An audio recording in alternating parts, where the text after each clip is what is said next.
What's up guys, Four-Wheeler Doctor again. Working on the second project of the night. A little Arctic Cat Prowler. I think it's like a 2008 model, 650. I don't work on many of these things.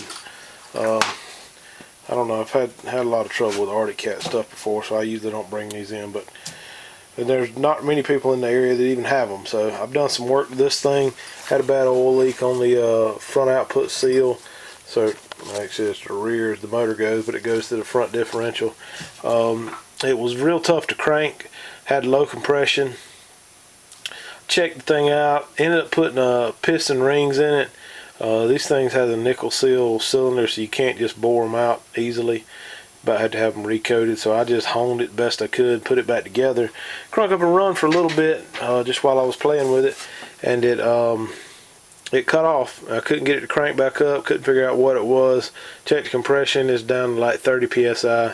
So I just assumed the cylinder was bad or something along those lines. So I started taking it back apart, pulled the head off, and kind of found out it had jumped time. Undoubtedly this is a non-interference motor, so none of the valves got bent or anything, but it was about a tooth, maybe two teeth, I can't really remember exactly, off. So therefore that lowered the compression and all that. I set it back to where it needed to go, turned it over, and it jumped up to like 130 psi, which should be adequate for it to crank. The only problem is the cam chain is stretched so far that the tensioner is extended all the way out, and it still lets it jump. So the chain's not in the best of shape. It's actually, if you take it off of the cam chain sprocket, it kind of holds its shape. It's got a lot of wear in the chain. This thing's got about 5,000 miles on it. So I'm not real happy about it, but I'm going to give it a shot at replacing this cam chain. I have one on order. It'll be here tomorrow. So I'm going to go ahead and start taking some stuff apart. I believe I can do this without taking the cylinder and all that off, the head and all. Just take this valve cover out to get to the cam, but the hard part is going to be going in through the side of the motor to get to the bottom part of the cam chain, which is on the crankshaft. So I've got to take the clutches off. I've got to there's a secondary piece here on the side of the motor that I'll have to take off. But I'm going to start off. This bike's didn't really have a whole, had all the plastic on it, but it didn't have a whole lot of bolts or anything like that to go along with it. So all that stuff pretty much pulled off. I do have the carburetor already loose and the valve cover gaskets, but that's pretty much it. So I'm going to start taking some of this plastic stuff off this side, a few of these Torx heads to get this stuff out of the way so I can at least see what I'm dealing with. So I'm going to get those off, take this clutch cover off, and hopefully when I get down in there I can see a little bit better what I'm dealing with as to what else I got to take off as far as the clutches and all. I know I'm going to have to take the clutches off, but how to get them off. So I didn't see any videos like this on YouTube, so I figured I'd make one. Somebody might could benefit from it. So let me get started on it, taking these 4 bolts, it looks like Torx head bolts off, and then we'll get down to the clutch cover, and Lord, it looks like there's, I don't know, 20 bolts on that thing. They're Torx head too. These are like a 27, I believe. Yep, number 27 Torx head, and all of them are pretty consistent with that. So let me go ahead and pull them off. I'll cut the camera back on when I get it tore down a little bit. Alright guys, 16 bolts later, I finally got this cover off. I also decided to go ahead and take the floorboard out of this thing just to give me a little bit more room to work. Really wasn't many bolts holding it on. A few along the side, 4 in the front here, and a couple of these were messed up, so I didn't even have to take them out. But now I got to the clutch here. This is pretty close to I think this is kind of looks like a Yamaha setup, I believe. So what I have to do is take these 2 big nuts off the very center. And this here has some little weights in there. You need to make sure they stay together, so you'll want to keep this outer piece pinched to the outer sheave as you take it off. And I don't know, those are some huge nuts. I'm gonna have to see how big a socket I'm gonna have to get for that. I'll also go and take this this duct off just to get it out of the way, and it looks like I'll probably be able to take some bolts off the back side of this.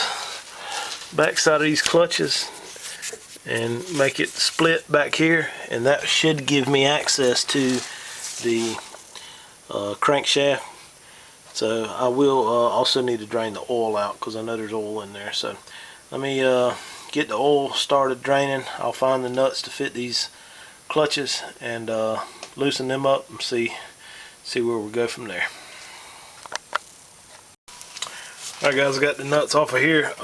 The secondary clutch, which is the one that's toward the front, it's couldn't get a 36mm socket to fit on it, but a 1 7/16 inch fit perfect. So 1 7/16 on that. The primary clutch used a 32mm. Neither of them have much pressure on them, but the primary does have a washer, and after you get that loose, like I'd said before, make sure you keep pressure on that that outer cover there to keep the weights and everything from falling out. And it slides off. The inner sleeve also came off too, and the washer is right there. It fell off.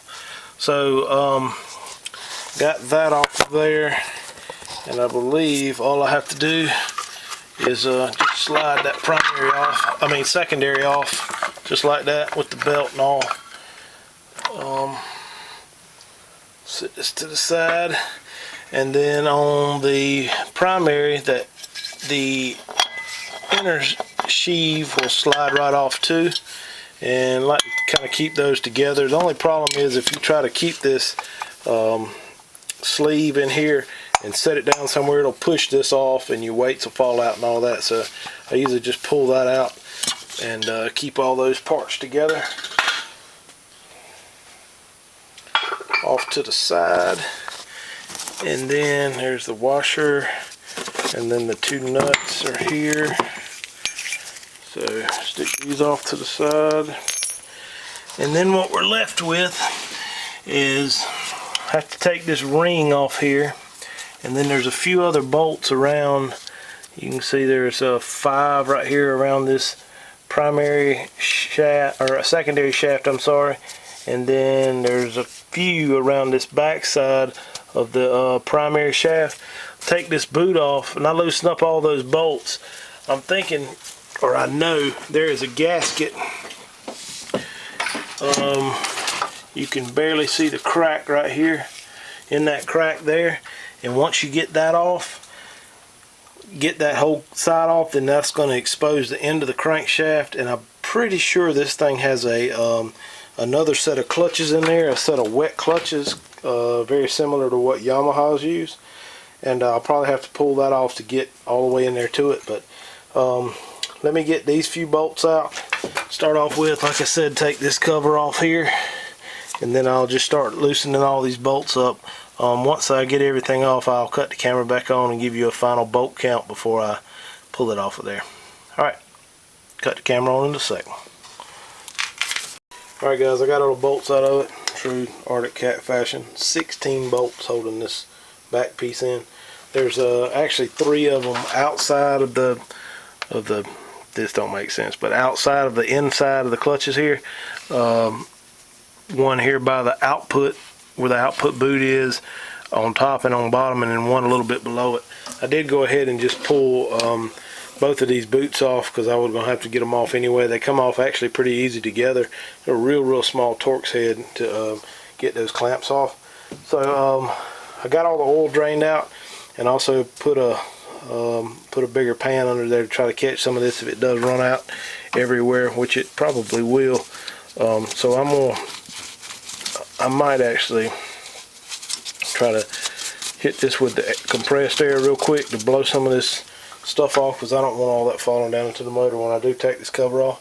I'm going to hit it with the compressed air, then take the hammer and tap the edge of it there and see if I can get it to come apart there at the gasket. I'm pretty sure this has got a metal gasket in it, so it should come apart pretty easy and we can reuse that gasket. But let me hit this with the compressed air real quick, clean it up a little bit, and then I'm going to I might cut the camera back on right as I try to knock it off.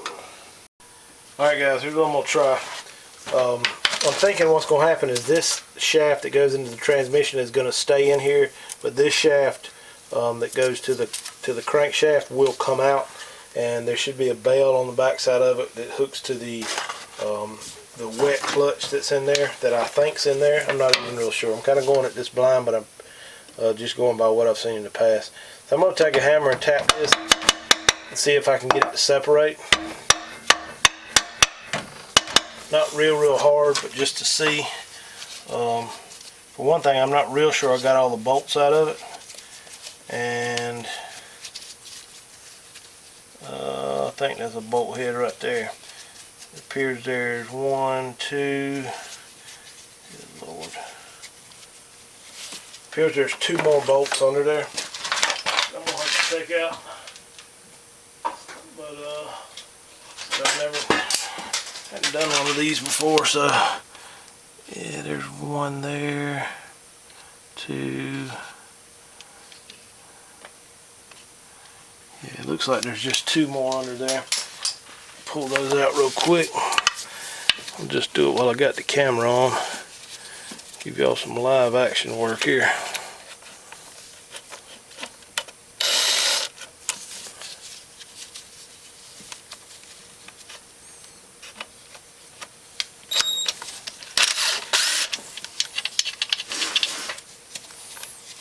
Okay, got that one. Find out where the other one is. It's right here.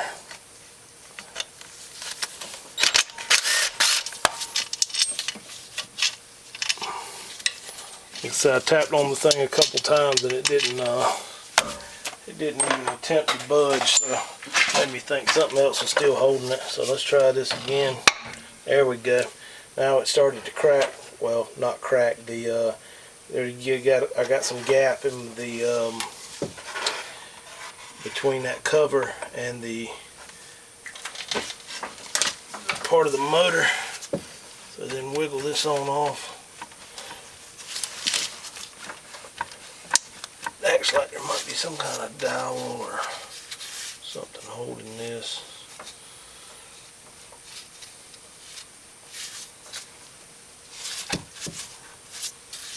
May actually be the gasket.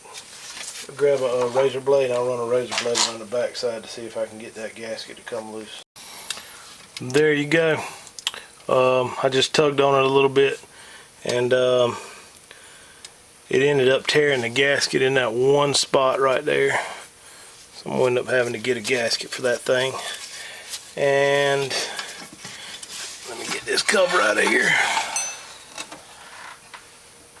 Alright, so what we got now is it is set up just like I suspected, with the wet clutch here, just like Yamahas have. And then you can see right up in there, that's the cam chain we're after. So we're chasing after that thing, and that if we can get this clutch off, then that should be the only thing that's keeping us from getting that cam chain on. I'm gonna have to do a little searching around, see if I can find me one of these dang gaskets, because I think this thing's about 30 bucks. But I was thinking it was a metal gasket, but it's actually a fiber gasket, and it tore, so I don't want to put that back on because it's too much trouble to get back off. The thing ended up leaking. So I'll get that clutch off and get a gasket on the way for it. Alright guys, back on the Arctic Cat again. Had to order a gasket for this thing, and finally got the cam chain in the mail. So I'm gonna get this clutch pulled off here. Well, this is a wet clutch. It's a 24mm to get that nut off. I don't think it needs any kind of puller, but we'll see once I get the nut off. I'm just going to get it off real quick with the impact. Cut the camera back on in a sec. Guys, I finally got that nut off. It was a 24mm reverse thread, so you need to go clockwise to get it off. That thing was tight. I had to get my 3/4 inch drive impact out. I had to heat it, all kinds of stuff. So that one was super tight. Doesn't appear to have any kind of Loctite or anything on it, but I don't know, man. They torqued that thing down. All right, now it gets in here to the chain. You can actually see how the chain's kind of holding its shape there. That chain is just wore out. So, all right, we got to get that off. Next order of business is to take I guess you call this, not really the head, the rocker arm holder. It's not the valve covers, because they were here. So take this rocker arm cover off. It's right good many bolts, 6, 7, 8, 10 bolts total, all 10mm headed bolts. We'll go ahead and pull that off next. Also, I guess before I pull that off, so I need to get this thing to top dead center. So let me show you how to do that real quick. Get a see if I can find a flashlight. All right, there's a plug right here. I've actually removed it for the inspection hole to tell whether you're at top dead center or not. And also I've already taken off the pull start cover, or it's just a cover here on this bike. So you rotate that nut around there. It's pretty sure that's a 14mm.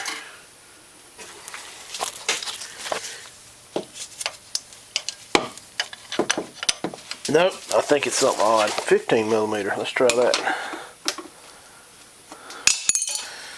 Who puts a 15mm on something, but that's what we're gonna go with. Yep, that's what it is. And you rotate this around. It actually rotates.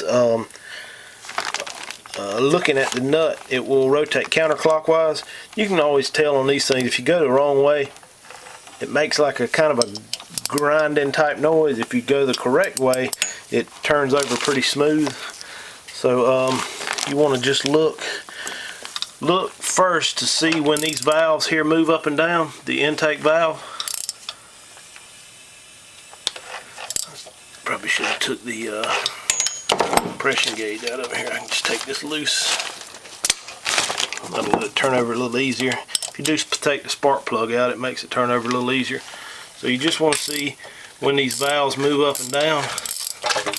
There we go. So that's going down, coming back up. So they closed up. So now we should be getting on the compression stroke. So you start rotating it around until you see the little tick mark, and there it is right there. Tick mark on the flywheel. Kind of see it, and you want to line it up with this tick mark right here, that little arrow. Line those two up. At this point you should have a play in both your valves, the intake and exhaust, and both of these do have a little bit of play in them. So now I'm going to take all those 10 bolts out of the rocker arms, and we'll get to the cam and get ready to get that pulled off. So I'll cut the camera back on in a second. Before we pull that head off, to get well, this chain don't have a whole lot of tension on it, but get the tension off the chain, we will need to remove the tensioner here. It's on the front, well, back of the motor as you're looking here.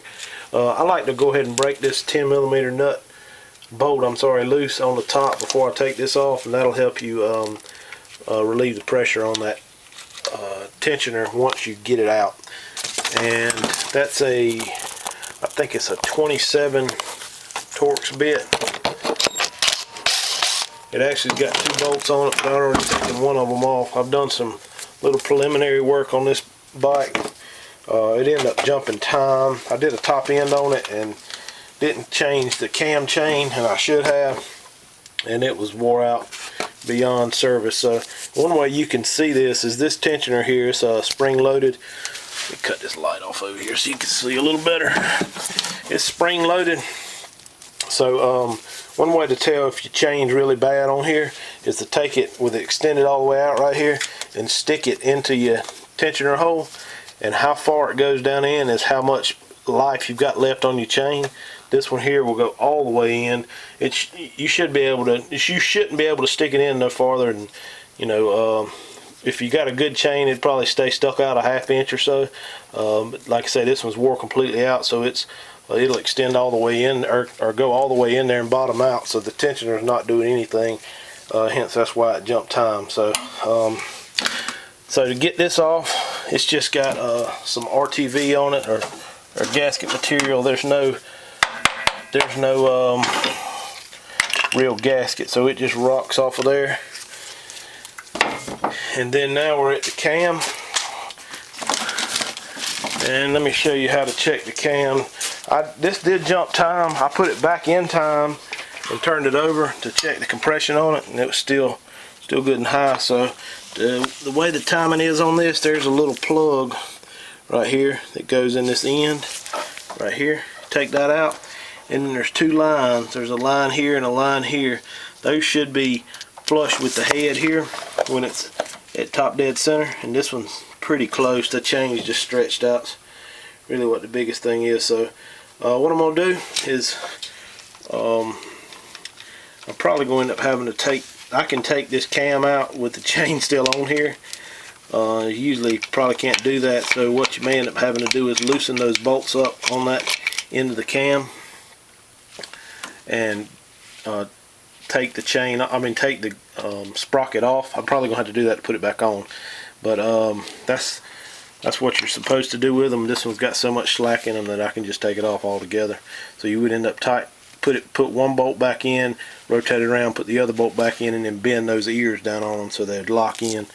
Alright, so I'm going to lower this chain down out of here and fish the new one up in there. I just put a piece of wire on it, stick it up through there, and then pull the wire on up. So I'll cut the camera back on when I get the chain back in. Alright guys, I got the new one fished up in there with a piece of wire.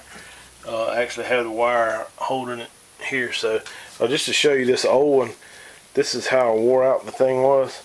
This bike has about 5,000 miles on it, and the chain is like stiff. It's stretched way out. It's a pretty beefy chain, but it don't take much to stretch these things out. See a lot of them like this. I don't do a whole lot of Arctic Cats, but I've seen a lot of them like this on Kawasaki's before. So I got that one fished up in there. I'm gonna probably go ahead and try to put the cam in. I don't know if I'm gonna be able to get it in like I had said before. To tell, I also didn't mention this a while ago when I took it apart, but to tell how this thing is on the top dead center is the cam lobes. Those lobes there, see how they are sticking out? They need to face down. That means they're both across the rocker arms across these flat spots here, and that means you're at top dead center. So that's the way the cam should start in there first, and then, like I say, line up those two tick marks with the top of the head. So let me see if I can get this thing fished in here. I may have to take these bolts off. Alright guys, I did have to take these bolts out of this cam chain gear to get these on. What you have to do is takes a little bit of patience to get all this together. Take my cam chain off of that wire, and then put your cam and your cam chain gear in here. There again, make sure your lobes are facing down on your cam chain. Really doesn't matter at this point because you can move the cam around without the gear on there.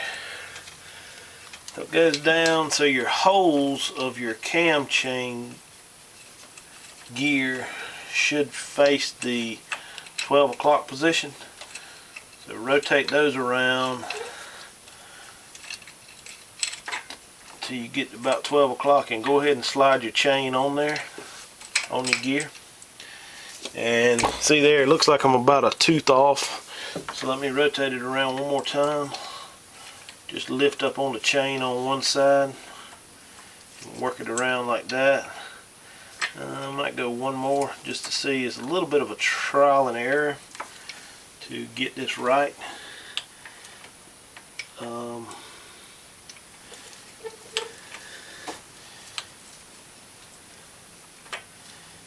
it is, and it's off.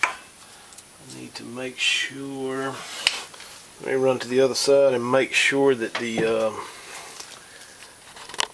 zoom in on that a little bit. Make sure that the thing's still at top dead center.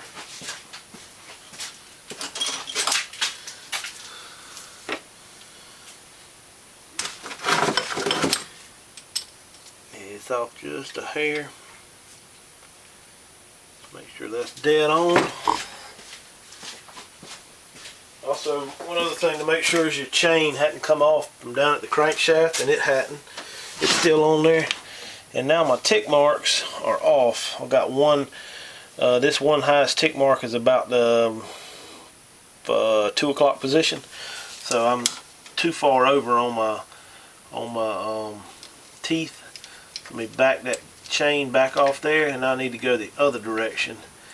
It's going to be a little bit off of 12 o'clock as far as those bolt holes go. Still off.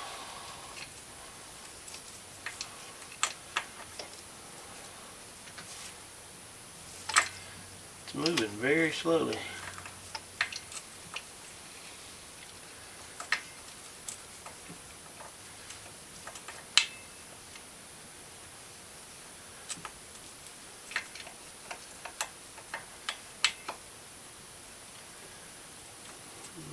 That's pretty close there. Let me try it one more. I'll try one more tooth and see what that does to it. That look, oh, pulled it back off. That looks like it's dead on. See if I can hold the camera down here so you can see it. See the 2 tick marks. Zoom out on the camera a little bit. The 2 tick marks. We got one here, and they're almost lined up. And actually, if you push in on the tensioner, it'll pull it down just a hair. They're very, very close. So I think that's where we need it. And wound up, you see the bolt hole. I was saying it needed to start at 12 o'clock, and that was just starting position. It looks like this bolt hole's at about 1:30 or so, maybe 2 o'clock position. And what I'll need to do now is put the bolts in this little locking plate back on there. These bolts do have Loctite on them, so I'll put some Loctite on them before I tighten up on them. But you're going to just put one of them in there and just snug it down, and you'll have to rotate the motor around to get the other one in. Then you can tighten the other one down. These are probably going to be about, I don't know, 10 or 12 Newton meters. And then lock this lock nut down on them, so they're really locked in there with Loctite and this little lock. No, I said lock nut, but I meant this little lock spacer thing. So let me get those put on, and then we'll get ready to start putting this thing back together. Alright guys, so I got that thing in there. Ended up rotating it around a couple times to get the sorry about that, to get the bolts tight. They're 15 foot-pounds, and then like I say, make sure you bend that tab over to keep that bolt locked in there.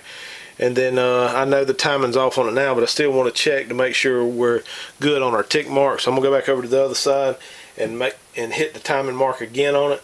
And like I say, in this case, you can't watch to see if the intake valve goes up and down. So what you want to watch for is these lobes are facing down. Line your tick mark over there, and then come back and just make sure your tick marks over here are in the right location.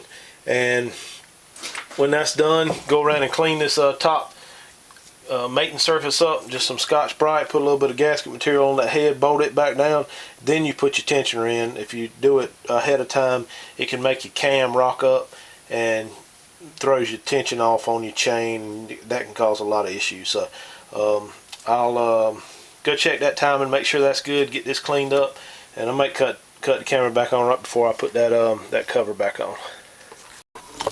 Also guys, what I like to do is just smear a thin layer of the RTV on here. It don't take a whole lot because it's pretty tight tolerances on these fits. So just smear some on there, and then also don't forget about your cap to go on the end of your cam. I don't really even know where this one went to, but let me look around here and see if I can find it. It sits right in here. You might want to put just a little RTV around it too, just to make sure it seals up. But we'll find that and bolt this head up. I'll cut the camera back on in a little bit. Alright folks, back on this Arctic Cat again. Hopefully I'm going to get this thing to fire up tonight. But I got the rocker arm back on, tightened all up. Got the cam chain in and all that. Now I'm working on this tensioner. What you do with these things, you have to take this 10mm bolt out right here, out of the middle. And then you can do it with a screwdriver. You just have to make sure you hold everything together. A flat blade screwdriver. What I've done, made a few of these little keys, I guess you'd call it, or whatever, and just out of a piece of aluminum, just because I could cut it easy. Kind of trial and error to get it to the right depth. But the way it works is you can stick this thing in here and turn this. Let me see if I can get a picture of it in action here. Put my camera in its little stand and turn this thing, and make the plunger go in. If you can see it turn kind of, or move kind of slow, as you turn this, it retracts that plunger, and you want to back it all the way down, especially in this case since we got a new cam chain in it. It's probably not going to extend out very far. And then there's some notches in here. You can see there's 2 notches left there, and then I just press this thing down into those other 2 notches and it locks it just like that, so you can stick it in. Otherwise, what you have to do is turn it with a screwdriver, hold that screwdriver, put this thing into the motor, tighten these bolts up, and then let the screwdriver go. If you try to put it in there beforehand, or let it out, or if it does let out before you get the bolts tight, it can really bind up this tensioner and stretch your chain already, brand new chain and all that, and you don't want to do that. So this works pretty dang good here. Just a little piece of aluminum I trimmed up to make it work. I think the actual tool that really make for this is very, very similar to this. Definitely not quite this crude, but hey, it works. So alright, so what I'm going to do now is put some RTV on here and put those 2 I think 27 Torx head bolts back in and tighten that thing down. I'll cut the camera back on in a second. Alright guys, got the tensioner back in there. Just pull that little key thing out that I'd made, and you can hear the plunger spring back out, and then tighten that 10mm bolt up, and it should be tensioned back up. Next thing to do is put this clutch back on. Just kind of want to inspect this thing before you put it on. Make sure these pads aren't wore down too terribly bad. They should have grooves in them. I've seen them before where they were just slicked off. I've even seen them down to the metal, which if that's the case, it won't pull very good for at least very long. It starts wearing out the bell and all that stuff, so you don't want to do any of that. But everything else seems to be good. All the springs are still in there. I don't think I'm going to do anything with these clutches other than just bolt them back on. So that's what I got to do now. So there's the clutches, and the nut.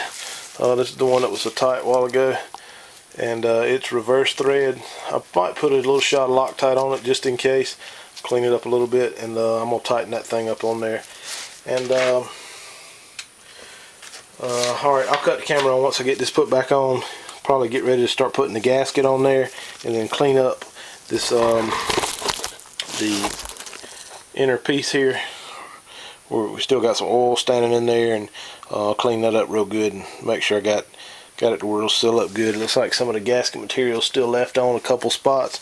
Definitely want to get all that cleaned off of both here and off the motor, the case there, because if you leave a little bit of gasket like that, it can make your new gasket stick out a little and end up being a leak. So make sure you get that thing cleaned up all the way around, and I'll probably clean it with a little bit of brake cleaner before I put the new gasket back on. Alright, I'll cut the camera back on in a sec.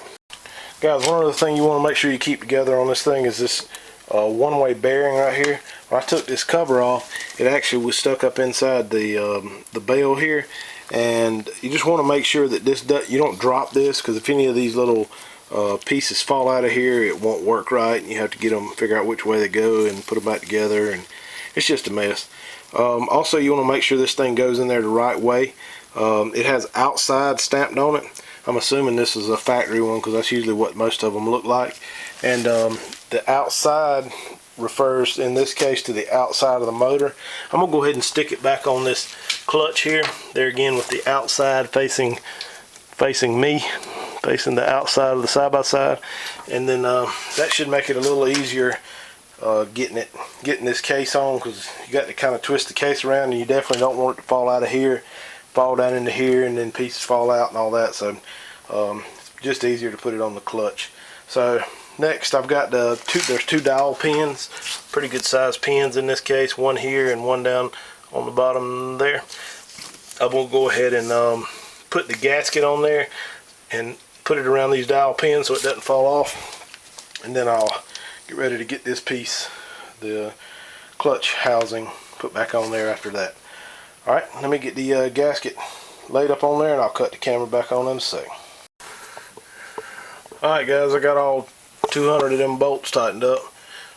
Found the Torx spec. Actually, I didn't find them exactly for those bolts, but for the clutch cover, which is the same bolt, called for 8 foot-pounds. So I just kind of lightly tighten them down with the cordless impact, then hit them with a torque wrench just to make sure all of them were tight. Alright, next thing I'm going to do is probably stick this snorkel boot back on there, the intake and exhaust for the belt. These two right here. Took them off all in one piece, and I'm going to try to stick both of them back on there at the same time. That one goes right there, and then one goes out the back there. So I'm going to slide those on, and then I'll stick the clutches back on. Alright, got both of the intake and exhaust boots on there. Use a little Torx T15, I think is the size of that. Next thing needs to go on is this little back plate for the clutch. It'll only go on there one way. Just kind of have to fish it around. I ended up drawing an arrow on it before I took it off. That made it going on a little easier. But there's some little notches and little rubber pieces around there that help it line up. And like I say, it'll only go in there one way. So there's 3 bolts on it. Then all these bolts are the same size, so I'm going to assume that they're all the same 8 foot-pounds of torque. So I'm going to torque these down, and then we'll be ready to stick the clutches on. Alright, cut the camera back on in a sec. Alright guys, let's see I guess I answered that question. Let me see if I can get the camera to balance up here, but it didn't. So let's try a little something different here.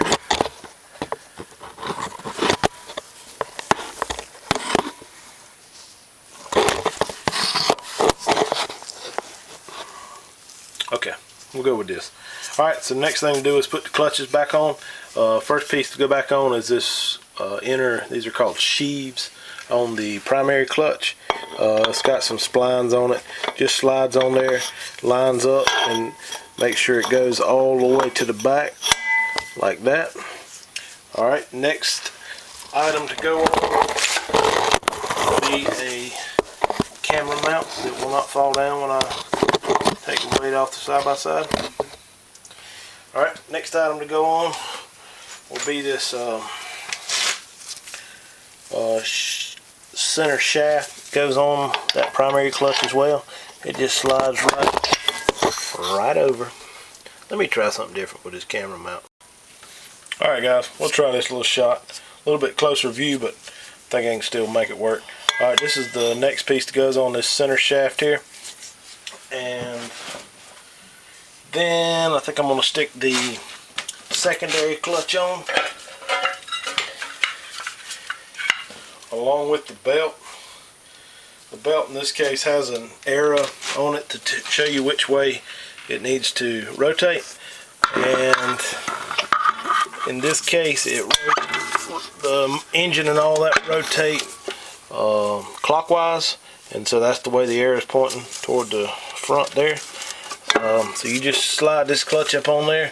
It's got splines that it has to match up in, and the transmission's turning over, so that's going to make it a little tougher to get lined up. I'm going to put this thing into a gear here and see if I can get it to stop spinning. There it goes. That makes it a little easier. And then it's still not all the way. There it goes. Belt's pretty tight on there, but it's seated down in there all the way. And so now the next piece will be this primary clutch outer sheave.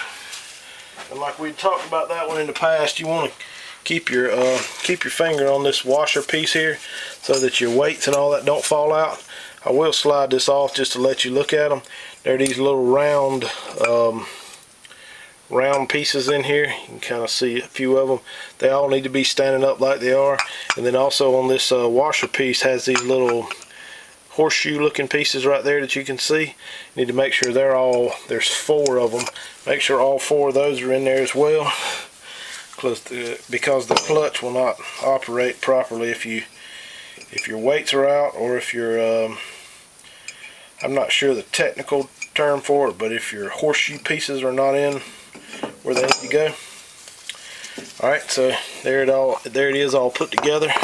Stick it up on here, and you see it's got some little splines there. They just barely catch on the outside edge.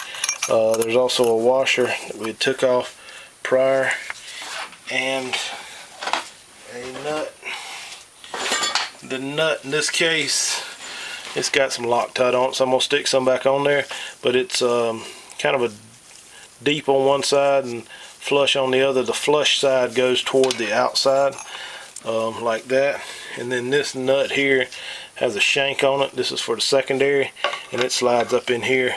It also appears to have some Loctite on it, so let me Loctite up both of those, and we'll get them tightened down. These things, I'm gonna probably just tighten them as tight as I can get them, because they were very tight when I took them apart, and it's tough to torque them from time to time because the motor tries to turn over. This one here is actually normal threads. I was thinking this one was reverse thread, but I'll let you know for sure here in just a sec, as soon as I shoot a little bit of Loctite on it. Alright. Nope. That one's right hand thread too, or normal. Tighten it up, turning it clockwise. So both of those are the same. Turns both ways, or the same way to tighten them. So let me get a impact on here. Tighten these things up good and tight, and then we'll be ready to put the clutch cover back on. I'll cut the camera back on in a sec. Alright, I got both of those clutch nuts tightened down on there with some Loctite on them. Next thing to do is put this cover on. It pretty much just slides right on. The biggest thing is to get your the center of this shaft to line up in this bearing here. I'm not going to put any kind of gasket material or RTV on it. It actually has a gasket on it, but it wasn't damaged, so we're just going to tighten that back down. This guy doesn't ride in the water or anything, so I don't see any need to put any RTV on it. So let's see if I can do this with one hand. So the biggest thing is to get that shaft lined up on that bearing that I showed you first, and kind of get it to go on there square. I think I got it now. There you go. Knocked it on there, and then I got to put all these bolts on. Actually, it appears all these are the same length, so it doesn't matter where they go. Same Torx head, just like all the other bolts. And plan on just torquing these down to the 8 foot-pounds too, just like all the others. And that'll be it on top, or down low, I'm sorry. Next thing I'm going to do is adjust the valves. I'll cut the camera back on when I get up there to do that. Alright guys, I told you wrong. There were two longer bolts that both went in the front right here. All the other ones were the same length. I actually stuck one of those in the wrong hole, and it kind of felt like it tightened down a little early, so backed it back out and then figured out there were two that were longer. So make sure you put those two bolts in those front two holes. Alright, so this side over here is buttoned up. Now I'm going to go over to the other side and make sure it's the top dead center and adjust the valves on it. Alright, now it's time to adjust the valves. Check the top dead center, and it's still on the mark, which is down in this hole here, and you can kind of see the little tick mark in it. Lines up with this tick mark here. Also, just as another check, you make sure you got some clearance between both your valves, and they do. Alright, so according to the tag on the front up there, the intake valves on this thing should have a 4/1000 inch clearance, and the exhaust valve should have a 6/1000. So I got the feeler gauges out, and I'm going to check these, see what they look like. This is a 4/1000 here.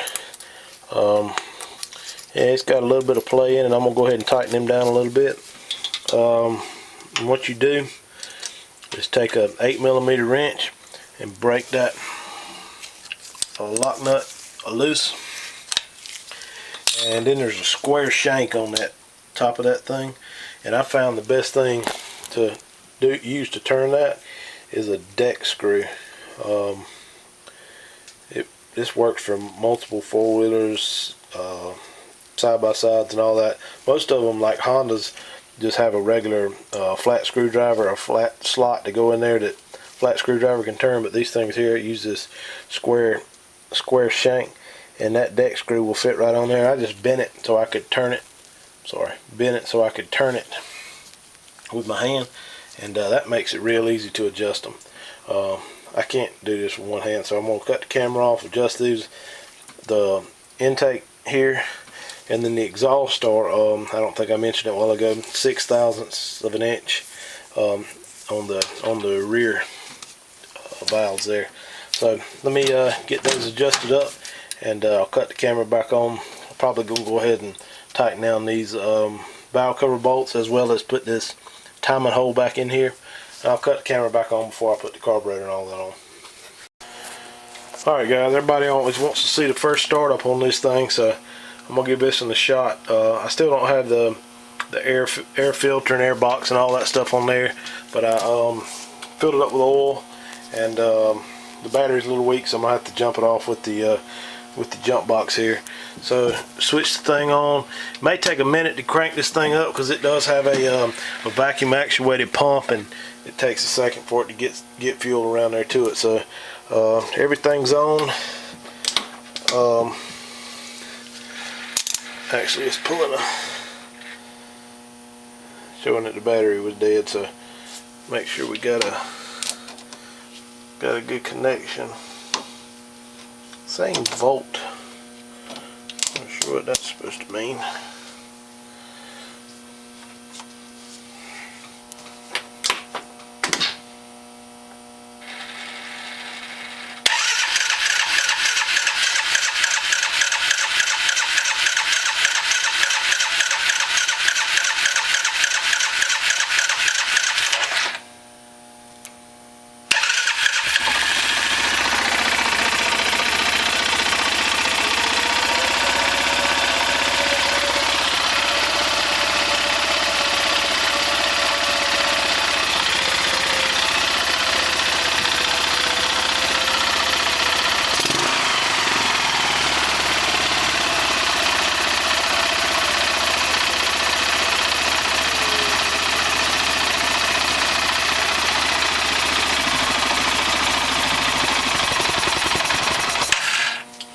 Guys, that's the longest I've seen this thing run since I got it over here. A little smoke coming from the header pipe there, but I believe that's just from some oil that got on it. So it runs. I'm gonna check the oil in it one more time, because a lot of times when you crank one up, it'll drop the oil level down a pretty good bit on that first startup. So I'm gonna check it, make sure it's topped off, and we'll put this air box and stuff back on it. And shoot, I think this one's done. Alright, so I hope this helped somebody out. This is kind of an odd one, because I probably should have done a video on the replacing the cylinder, I mean piston and all that stuff, and I just didn't. Then I had these issues, so I figured somebody else might have this problem, hard starts or not start at all, and then could be a jump timing case or a broke timing chain or something along those lines, and that's how you would go about replacing it. Some people would do that just on a top end job, so it just kind of goes through the process. But hope you like my video, and hope this helps somebody out there sometime or another. Hit the like button, subscribe, and leave a comment if you got any questions. I'll get to all the comments that I can. Alright, y'all have a good night.